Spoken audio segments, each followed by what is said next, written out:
முல்லாவுடைய கழுதை எப்படிப்பட்டது என்பது தெரிந்திருந்தது. அதனால் முல்லா நீண்ட காலமாக பிரச்சாரம் செய்தும் வெறும் கழுதையை வாங்கி கொள்ள வரவில்லை. கழுதையை எழுப்புவதற்கு இவ்வளவோ முயற்சிகள் செய்கிறான். அடித்து பார்த்தார், உதைத்து பார்த்தார், கழுதை நகரவில்லை. அப்போ முல்லா சொன்னார், என்னுடைய கழுதையா, நம்பவே முடியவில்லையே, அப்படி நடந்திராதே என்ற. இந்த கழுதைக்கு முயல்களை கண்டா பிடிக்காது. முயல் ஓடினால் இந்த கழுதை படுத்து விடும். ஆறு வந்தது, அந்த ஆற்றில் முழங்கால் அளவு தண்ணீர் தான். அந்த ஆற்றை கடக்க வேண்டும். ஆற்றுக்குள்ளே போன கழுதை அப்படியே தண்ணிக்குள்ளே படுத்து. கழுது என்றால் இப்படித்தான் சில குறைகள் இருக்கும். இதுகளை எல்லாம் நாங்கள் பெருசுபடுத்தக்கூடாது. எல்லாத்தையும் சகிச்சு கொண்டு வாழ்றதான் வாழ்க்கை.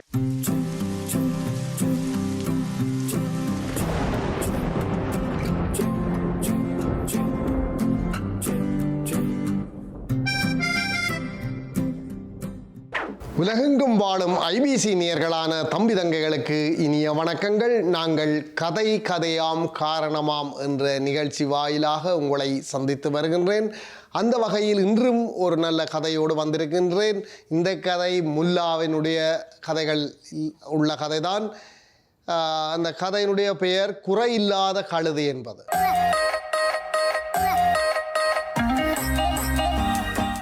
இந்த முல்லாவிடம் ஒரு கழுதை இருந்தது. அந்த கழுதையை விற்பதற்கு முல்லா விரும்பினார். ஆனால் அவருடைய கிராமத்திலும் அயல் கிராமங்களிலும் இந்த கழுதை பற்றி தெரிந்திருந்தது. முல்லாவினுடைய கழுதை எப்படிப்பட்டது என்பது தெரிந்திருந்தது. அதனால் முல்லா நீண்ட காலமாக பிரச்சாரம் செய்தும் வெறும் கழுதையை வாங்கி கொள்ள வரவில்லை. இப்படியே முல்லாவும் தொடர்ந்து பிரச்சாரம் செய்து கொண்டிருக்கும் பொழுது ஒரு நாள் ஒரு உழவன் வருகிறான். அவனை கண்டு அவனிடம் முல்லா சொன்னார், இந்த கழுதை விற்க இருக்கின்றேன். இந்த கழுதை மிகவும் அற்புதமானது. இந்த மற்ற கழுதைகளைப் போல மிரண்டு பிடிக்காது, சண்டித்தனங்கள் செய்யாது, மிகவும் பவ்யமாக எல்லா வேலைகளையும் செய்யும் மிகவும் அற்புதமான கழுதை என்று சொல்லி இந்த கழுதையை பற்றி மிகவும் புகழ்ந்து பேசி கொண்டிருந்தார். அப்பொழுது அவன் கேட்டால், இந்த கழுதையினுடைய இது விலை எவ்வளவு உண்டு? இந்த கழுதை மிக பெருமதியானது. பல பெருமதியான இதை கேட்டார்கள். பல ஆயிரக்கணக்கான பணம் தருவதற்கு கூட வந்தார்கள். ஆனாலும் நான் எனக்கு பிடித்தவர்களை கொடுக்கணும் என்பதுதான் என்னுடைய விருப்பம். இன்றைக்கு நீங்கள் வந்திருக்கிறீர்கள், நீங்கள் ஒரு உழவனாக இருக்கிறீர்கள், நீங்கள் எல்லாம் இன்றைக்கு எல்லோருக்கும் சாப்பாடு போடுபவர். ஆகவே உங்களுக்கு நான் மலிவாக தர விரும்புகிறேன். இதுதான் எனக்கு மனதுக்கு ஒரு திருப்தி தரும் என்று சொன்னார் முல்லா.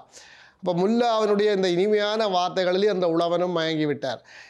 ஆகவே இந்த முல்லா கேட்ட பணம் எவ்வளவு சொன்னால், முல்லா சொல்கிறார், நீங்கள் தந்த ஒரு நல்ல வேலை, நீங்கள் வந்த நல்ல சந்தர்ப்பம், உங்களுக்கு நான் 100 பணத்துக்கே இதை தந்து விடுகிறேன் என்று சொல்லி. ஆகவே அந்த 100 பணத்தை கொடுத்து அந்த உழவன் அந்த முல்லாவினுடைய கழுதையை கொண்டு போகிறார்.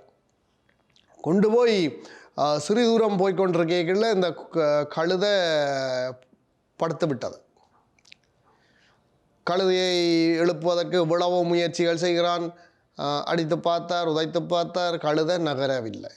மிகவும் நீண்ட நேரம் அதன் பின் கழுதை உருமாறு எழுந்து நடக்க தொடங்கியது. ஆனால் அதற்கிடையில் இந்த உழவன் சரியாக மிகவும் சலிப்படைந்து விட்டார், களைத்து போய்விட்டார்.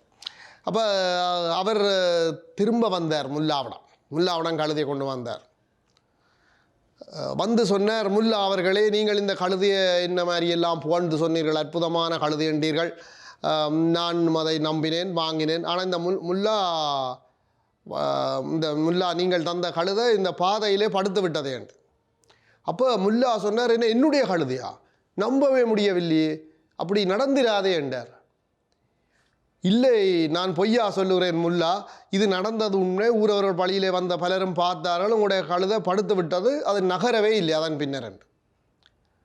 அப்பொழுது முல்லா கொஞ்ச நேரம் யோசித்து விட்டு சொன்னார், இந்த கழுதை அந்த நீங்கள் போகிற பாதையில் எங்கேயாவது முள்ளு பற்றைகள் இருந்ததா, புதர்கள் இருந்ததான்னு கேட்டார். ஏன் புதருக்கும் இந்த கழுதை படுத்ததுக்கும் என்ன விஷயம் என்று சொல்லி அவர் ஒரு ஆச்சரியத்தோடு கேட்டார் அந்த உழவன். அந்த புதருக்குள்ள இருந்து முயல் ஓடியதான். அவர் கேட்டார், முயலுக்கும் இந்த கழுதை போகிறதுக்கும் என்ன தொடர்புண்டு? அப்பொழுது முல்லா சொன்னார், இல்லை, இந்த கழுதைக்கு முயல்களை கண்டா பிடிக்காது. முயல் ஓடினால் இந்த கழுதை படுத்து விடும். அப்படியா என்று உழவன் ஆச்சரியமாக கேட்டார். அது பெரிய பிரச்சனை இல்லையே என்று சொன்னால் இந்த கழுதை முயலை காண்றது இப்போ அபூர்வமாகத்தான் நடைபெறும். ஆகவே இன்றைக்கு அப்படி ஒன்று நடந்து விட்டது. நீங்கள் அதை பற்றி ஒன்றும் யோசிக்க வேண்டாம். இப்படி ஒரு கழுதை உங்களுக்கு வாழ்க்கையில் கிடைக்காது. நீங்கள் சந்தோஷமாக போய் வாருங்கள் என்று சொல்லி அவரை உற்சாகப்படுத்தி அனுப்பி வைத்தார் இந்த முல்லா. ஆகவே இவருடைய வார்த்தைகளில் மிகவும் சந்தோஷமாக அவர் மீண்டும் இந்த கழுதையை கொண்டு போனார். கொண்டு போனவர் அடுத்த நாள் ஓடி வாரார். ஓடி வந்து முல்லாவினுடைய வீட்டு கதவை தட்டுறார். முல்லா வந்தார். என்ன விஷயம், என்ன நடந்ததுன்னு சொல்லி. ஐயா, நான் என்ன சொல்லுவேன், உங்களுடைய கழுதையில் இருந்து போனேன். ஒரு ஆறு வந்தது. அந்த ஆற்றில் முழங்கால் அளவு தண்ணீர் தான். அந்த ஆற்றை கடக்க வேண்டும். ஆற்றுக்குள்ளே போன கழுதை அப்படியே தண்ணிக்குள்ளே படுத்துட்டுது. பிறகு நான் அடித்து பார்த்தேன், உதைத்து பார்த்தேன், அந்த கழுதை நகரவே இல்லை. இன்னும் எல்லாம் செய்து பார்த்தோம், அந்த கழுதை அசையவில்லை. எனக்கு வெறுத்து போய்விட்டது.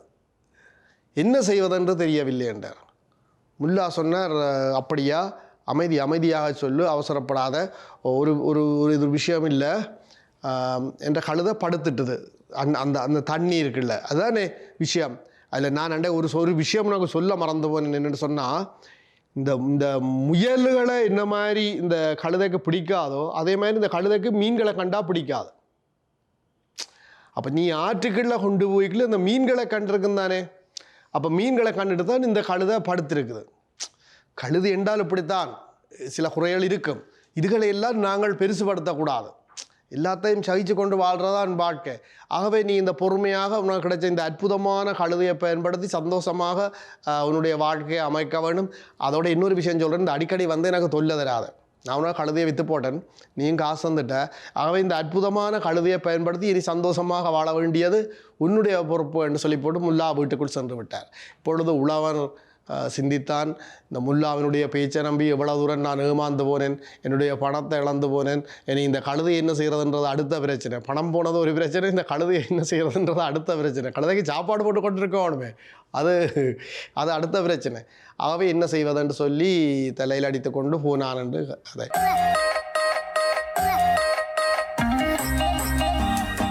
ஆகவே முல்லாவினுடைய இந்த புத்தி கூர்மை நாங்கள் பார்க்குற ஒரு கட்டத்திலே இந்த முல்லாவை போன்றவர்கள் இருக்கின்றார்கள். அதாவது தங்களிடம் தரம் குறைந்த பொருட்களையும் அவற்றை பற்றி பலவாறு பேசி புகழ்ந்து பேசி அவற்றை விட்டு விடுவார்கள். ஆகவே வாங்குகிறவர்கள்ட்ட என்ன இருக்கணும் என்றால் மெய்ப்பொருள் காணுகிற அறிவு இருக்கணும். இதைத்தான் திருவள்ளுவர் சொல்லுகின்றார், எப்பொருள் யார் யார்வாய் கேட்பினும் அப்பொருள் மெய்ப்பொருள் காண்பது அறிவென்று. அப்போ நாங்கள் உண்மையை கண்டறியணும். உண்மையை நண்டு பலரும் பல மாதிரியும் சொல்லுவார்கள். கண்ணால் கண்டதும் போய், காதால் கேட்டதும் போய், தீர விசாரித்து அறிவதே மெய் என்று ஞானிகள் சொல்லுகின்றார்கள். இவ்வாறு நயமாக பேசி தங்களுடைய பொருள்களை விற்றுவிடக்கூடியவர்கள் இருக்கிறார்கள் என்பதற்கு ஒரு ஒரு கதையை சொல்லுவார்கள். என்னென்றால், ஒரு சிகரெட் வியாபாரி ஒரு கிராமத்துக்கு போனான். அப்போ சிகரெட்டை காட்டினான். அப்போ உங்களுக்கு தெரியும், சிகரெட் பயன்படுத்துகிறதால எல்லோருக்கும் தீமை என்பது தெரியும். என்ன அது புகைப்பிடிப்பது தீமை. ஆனால் அவன் சொன்னான், இந்த சிகரெட் பிடிக்கிறதால அற்புதமான நன்மைகள் இருக்குது. என்ன நன்மை என்று எல்லாரும் கேட்டார்கள். இந்த சிகரெட் பிடிக்கிறவர்கள் எப்பொழுதும் இளமையோடு இருப்பார்கள். இந்த சிகரெட்டை பயன்படுத்தினால் நாய் கடிக்காது. இந்த சிகரெட்டை பயன்படுத்தினால் திருடன் வர மாட்டான். இந்த சிகரெட்டை பாவித்தால் திருடன் வர மாட்டான். இந்த விளக்கங்கள் எல்லாம் மிகவும் வித்தியாசமாக இருந்தது. ஆகவே மக்களும் ஒன்று கூடினார்கள். அவனுடைய பேச்சை கேட்டு எல்லாரும் திரண்டார்கள். எல்லாரும் அந்த சிகரெட்டை வாங்கினார்கள். வாங்கி அந்த சிகரெட்டை பயன்படுத்த தொடங்கினார்கள். இப்படியே போய் அந்த சிகரெட் பயன்படுத்தி அதை அந்த புகைக்கு அடிமையாகி பலரும் நோய்வாய்ப்பட்டு பலர் இறந்து விட்டார்கள். சிலர் எலும்பு கூடுகளாக நடப்பிணங்களாக உலாவிக் கொண்டிருக்கிறார்கள். இவன் போய் ஒரு 2 வருடங்கள் கடந்து விட்டது. அவன் எப்போ வருவான் என்று சொல்லி அந்த கிராமத்தவர்கள் எல்லாரும், அந்த கிராமத்தில் அக்கறை உள்ளவர்கள் மிக கடுங்கோவமாக இருக்கிறார்கள். அவன் ஏமாற்றி விட்டான். அப்போ அந்த நேரத்திலே மீண்டும் ஒரு நாள் வாரான்.